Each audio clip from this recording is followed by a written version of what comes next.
Welcome to my YouTube channel and आज हम पढ़ने वाले हैं अनार्थिक क्रिया। अनार्थिक क्रिया क्या होती है? हमने पिछले वाले अध्याय में पढ़ा था कि आर्थिक क्रिया, जिसमें हमने सिर्फ पैसे से रिलेटेड की बात की थी, लेकिन आज हम पढ़ेंगे अनार्थिक क्रिया। अनार्थिक क्रिया क्या है? वो क्रिया जिनका उद्देश्य धन कमाना नहीं होता अनार्थिक क्रिया कहलाती है, जैसे धर्म प्रचार, देश सेवा आदि। जैसे कि हम आपको पता है कि जो क्रिया, वो काम जिनका उद्देश्य धन से नहीं है, जिसका मतलब हम जो काम कर रहे हैं लेकिन हमें उससे पैसा नहीं मिल रहा, तो वो हमारी कौन सी क्रिया हो जाएगी? अनार्थिक क्रिया हो जाएगी। ठीक है, तो उसे हम क्या कहेंगे? अनार्थिक क्रिया। अब आता है हमारा व्यवसाय का अर्थ। व्यवसाय का अर्थ क्या है?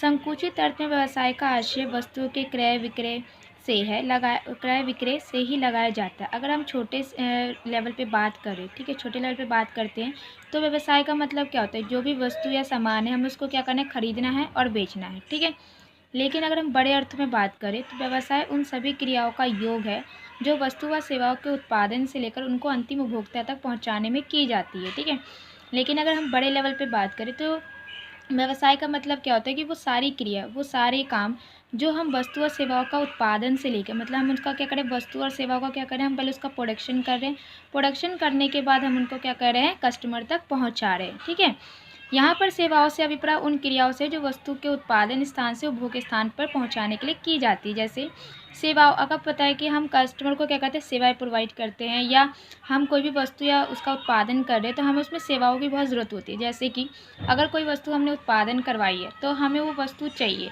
तो अब वो एक जगह से दूसरी जगह किसके थ्रू आएगी? गाड़ियों के थ्रू आएगी, परिवहन के थ्रू आएगी। दूसरा, अगर हमें किसी माल के स्टॉक की सामान चाहिए, जैसे हमारे पास कोई सामान ख़त्म हो गया, तो हमें दूसरे कंपनी को बोलना पड़ेगा कि हमें ये माल चाहिए, तो हम किसके थ्रू बोलेंगे? संदेश वाहन के थ्रू कम्युनिकेशन करेंगे उसके साथ।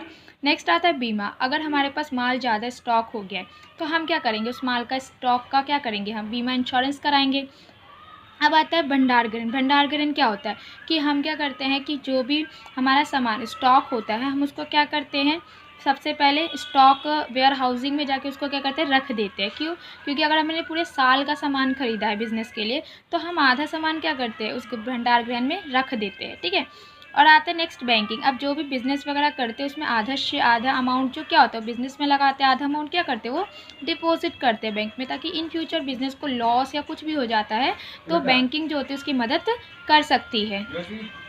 ठीक है, अब नेक्स्ट आता है, अब हम पढ़ते हैं व्यवसाय की विशेषता। ठीक है गाइज, अगर आपको यहाँ तक कोई भी प्रॉब्लम या कोई भी आपको टॉपिक नहीं क्लियर हुआ होगा तो प्लीज़ मुझे कमेंट सेक्शन में मेंशन करें, ताकि मैं आपकी प्रॉब्लम्स को सॉल्व कर सकूँ। ठीक है, अब आता है व्यवसाय की विशेषता। ये जो क्वेश्चन है, ये जो टॉपिक है व्यवसाय की विशेषता, ये बहुत इंपॉर्टेंट है और ये 6 नंबर में स्टूडेंट से पूछा जाता है एग्ज़ाम में। ठीक है, या तो केस स्टडी के थ्रू आपसे पूछा जाएगा या नॉर्मली थ्रू आपसे डायरेक्ट पूछ लिया जाएगा कि व्यवसाय की विशेषता बताइए। ठीक है, तो सबसे फर्स्ट ऑफ ऑल हमारा व्यवसाय की विशेषता में क्या आता है?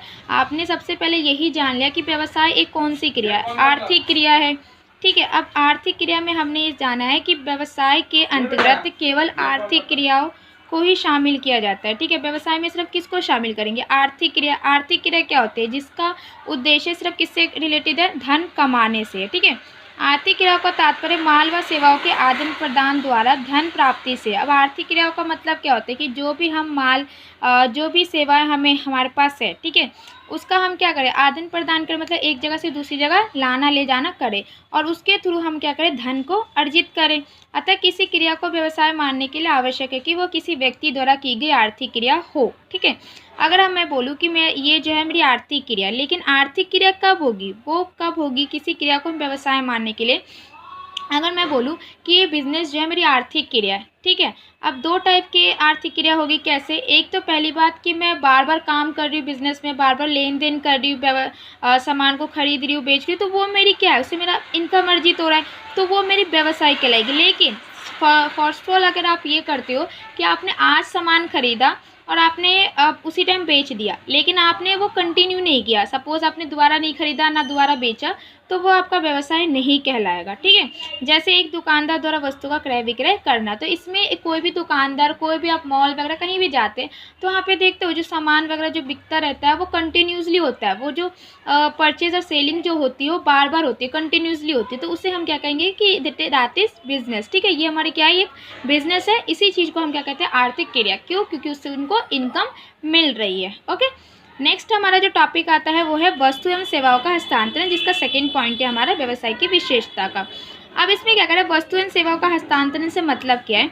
व्यवसाय के लिए वस्तु या सेवाओं का हस्तांतरण नितांत आवश्यक है। मतलब व्यवसाय, जो भी व्यवसाय है उन वस्तुओं का हस्तांतरण बहुत ज़रूरी है। मतलब कि अगर मैंने सामान खरीदा है तो उसको बेचना भी बहुत ज़रूरी है। ये नहीं कि आपने सिर्फ बिज़नेस खोल लिया है लेकिन आप उस बिज़नेस में सामान स्टॉक करते जा रहे हैं लेकिन उस सामान को बेच नहीं रहे, तो वो आपका क्या कहते हैं, एक व्यवसाय नहीं कहलाएगा। ठीक है, इसका अभिप्राय ये है कि यदि कोई व्यक्ति स्वयं के उपभोग के लिए किसी वस्तु या सेवा का क्रय करता है तो ये क्रिया व्यवसाय नहीं कहलाएगी। सपोज़ मैं दुकान गई और दुकान पे मैंने क्या करा, सामान खरीदा। सपोज मैंने चावल खरीद लिया और चावल मैंने सिर्फ किसके लिए खरीदा, अपने उपभोग के लिए, अपने खाने पीने के लिए खरीदा, तो दैट इज़ नॉट बिजनेस, वो मेरा बिजनेस नहीं है। लेकिन अगर मैंने वही चावल अपने दुकान के लिए खरीदा है और